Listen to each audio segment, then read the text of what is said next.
Hello and welcome back to Transfer Review, the final transfer review of this window. A pretty bad window, we have to say, but we do have some exciting done deals to talk to you about today. Joining me as ever, it's Patrick van Straten, and Pato was starting with Lucas Toussaint, because he's made a move to Germany. Yeah, Lucas Toussaint is leaving Lyon for Hertha Berlin in a €25 million deal, though of course he will be loaned back to Lyon for the remainder of the season. Now, he's 22 years old, made his breakthrough at Valenciennes back in 2014-15, but he's been at Lyon now for 4 years.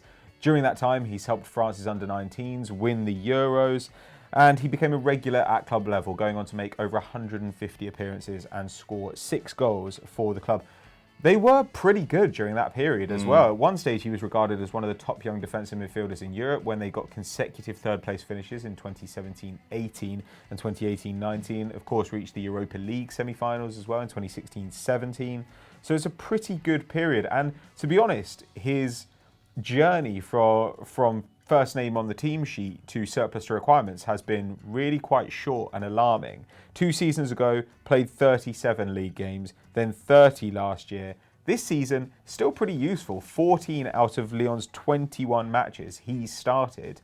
But apparently for this price, they just decided that it was worth selling. Yeah, I feel like it's the end of that fabled midfield three of Aouar, Ndombele and Toussaint as well, because I think Aouar will probably look for pastures new in the summer if they continue their sort of mediocre season. But back to Toussaint, his season has been a little bit different to usual. So the 6'1" midfielder has been playing in a slightly more advanced role after the arrival of Thiago Mendes and the loss of Ndombele in the summer. And that's reflected in his numbers. So he's got 2 goals and 2 assists, and only Aouar, Cornet, Depay and Dembele have been involved in more goals in the league than him. So it's only slightly negatively affected his defensive output too. He's still completing 4.6 tackles and interceptions, down from 5.3 in 18-19 rather. But his shots have gone up from 1.2 to 1.6 this term. His key passes from 0.5 to 0.6, and his dribbles from 0.5 to 0.7. But he's still far from a sort of attacking force in that midfield. So just 0.11 expected goals and assists per 90, surprisingly the highest of his career. Even though he's not as big a loss as some of the other names they've lost in the last 12 months, the likes of Mendy, Ndombele, Fekir, and now Toussaint, it feels like with Dembele seemingly wanting out and Depay out with a long-term injury, so Lyon's sort of mediocre season is, looks set to continue, and the breakup of what was a really solid young group of players looks to be completed. They're actually now only a point off 4th place Montpellier, having won 7 of their last 11 league games.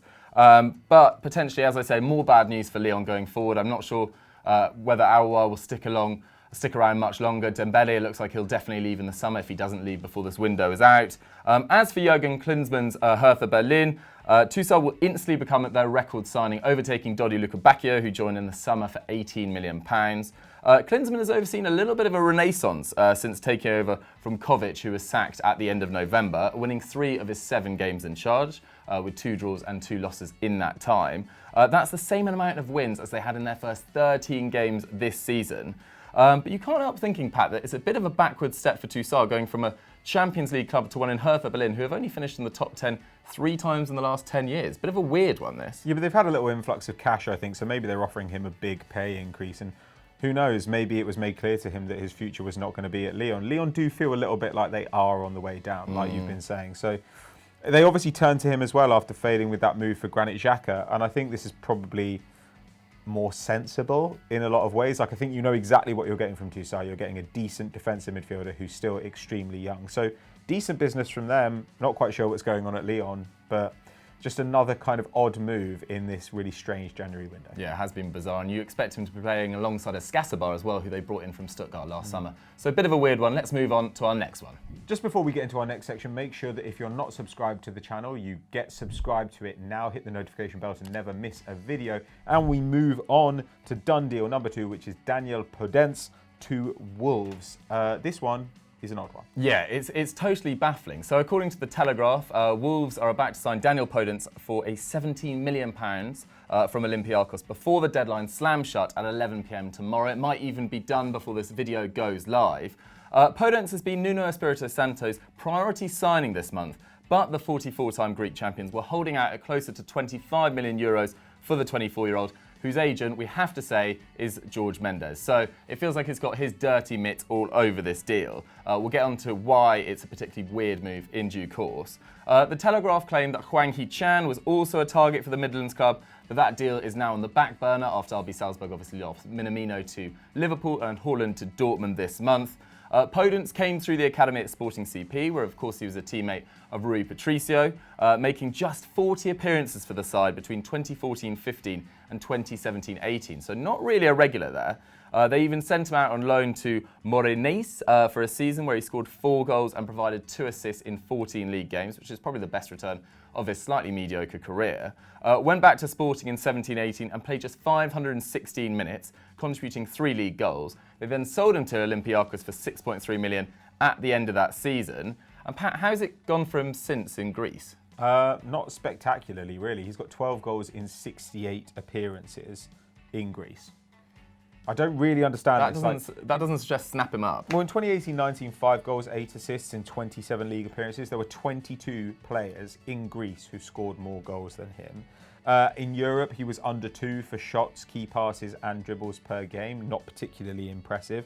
2019-20, 3 goals, 2 assists in 15 league games. So one in 3 has a goal involvement rate in the Greek league. What is I don't really, what are Wolves doing? Yeah. I mean, his numbers are a little bit better in the Champions League this season. I think he's got 2.2 shots and 1.8 key passes a game. That's totally fine, I guess. But he's not young, so there's no real belief that he's going to kick on in any way. And I don't know, Wolves always seem to me like they don't care that much about their evolving cast of players, because only 14 players have played more than 340 league minutes this season, and they've only used 19 players overall in the league. They have an extremely small core of players who mop up all the minutes.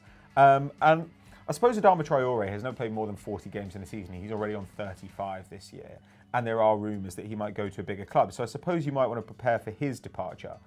But it just feels like if you don't really care about the supporting players, and if you are potentially going to lose quite a key piece, maybe don't fritter away. Well, I say fritter away. This is a substantial fee to spend on a guy who's never really going to be a starter and certainly doesn't look good enough to be a backup even. I don't know. This just feels like something really dodgy is going on to me because I don't understand it at all. Yeah, it feels a bit rushed. What do you guys make of it, though? Let us know in the comments down below. Can you make sense of it? Let's move on to our next story. Our third story concerns Bayern Munich, and it's rumoured they're looking at Thomas Lemar, Pat.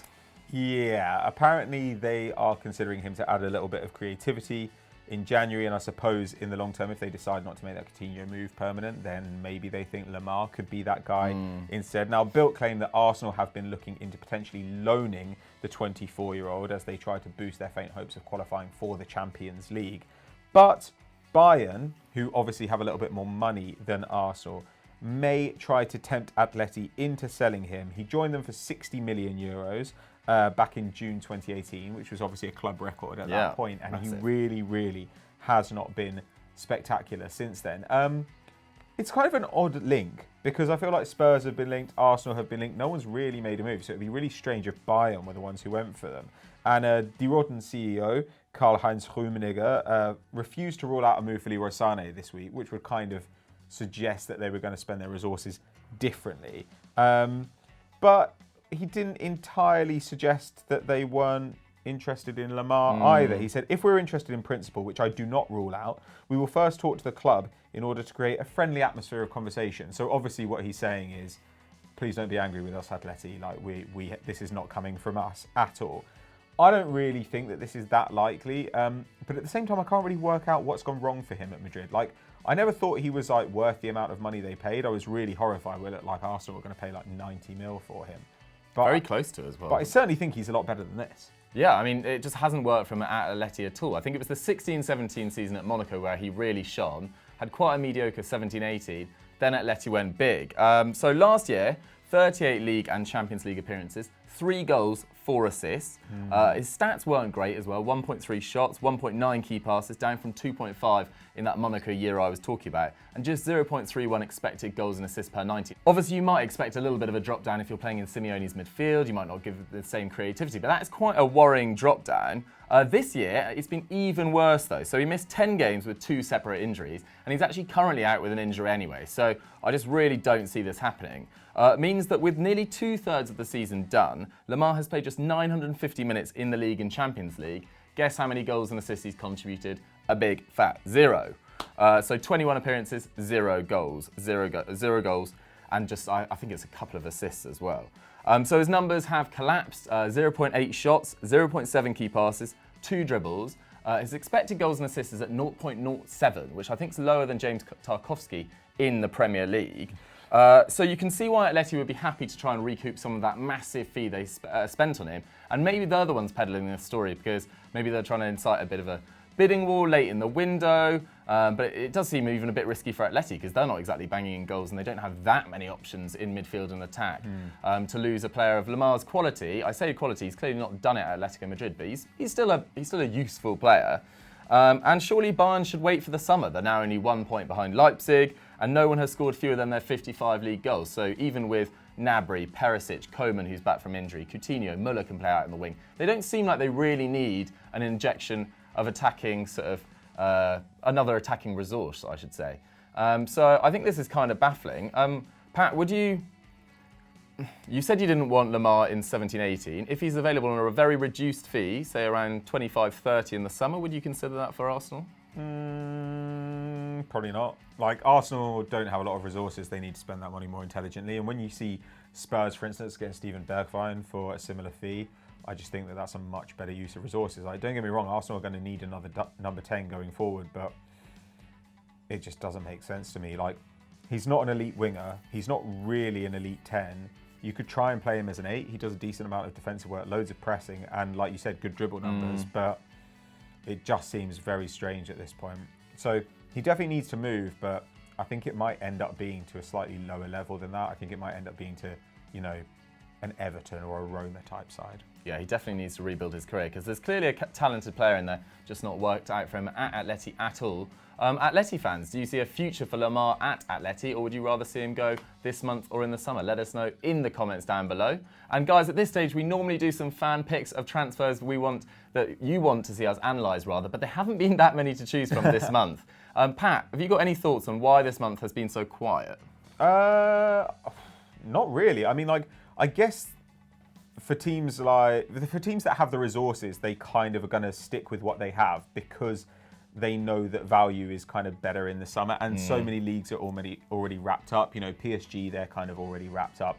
Bayern, it's not wrapped up, but they've got guys coming back from injury, and they got in a sensible loan of Odriozola.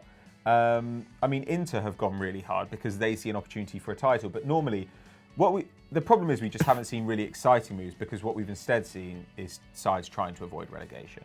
And those moves are never particularly exciting. It's always loans or just like small buys here and there. So I think Bergwijn has been a really exciting one. And Odriozola, like I said, I kind of like that too. But other than that, nothing has really... I'd love Bruno Fernandes to be a massive failure, but I actually think he'll be totally fine. Yeah. I think he'll be pretty good. I missed the window, was it 2 years ago when Aubameyang, Laporte, Van Dijk, everyone moved. I think Coutinho moved as well in a January window. Well, has happened to those Januaries. But guys, thank you very much for watching. Don't forget to like and subscribe to the video. And Pat, what should they go do now? Make sure you subscribe to the podcast. Extra Time. You can get it in any good podcast app. And there'll be a new episode appearing in your feed every Thursday afternoon. Bye, guys.